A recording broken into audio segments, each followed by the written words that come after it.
ang babaeng nakarating sa impyerno at langit.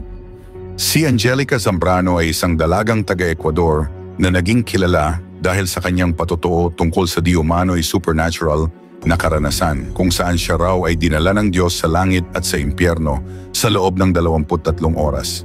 Ayon sa kanya, siya ay namatay pansamantala at sa panahong iyon, ipinakita raw sa kanya ng Panginoon ang mga lugar na ito upang bigyang babala ang sangkatauhan, bahagi ng kanyang karanasan.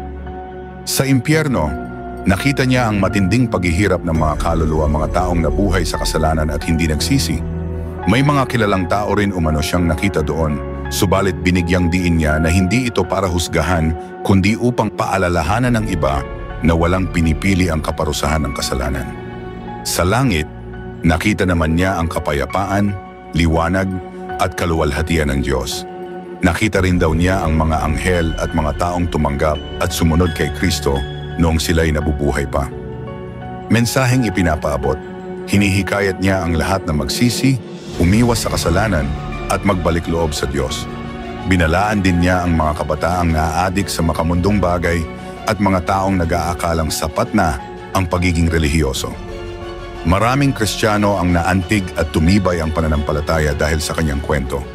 Ginamit ito ng ilan bilang babala at inspirasyon. May mga nagduda at nagsabing ito'y bunga lamang ng panaginip, emosyon o malalim na paniniwala.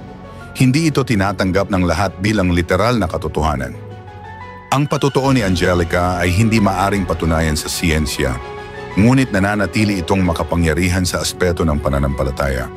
Paalala ito na maging mapanuri, bukas ang puso, at huwag balewalain ang posibilidad ng buhay na walang hanggan.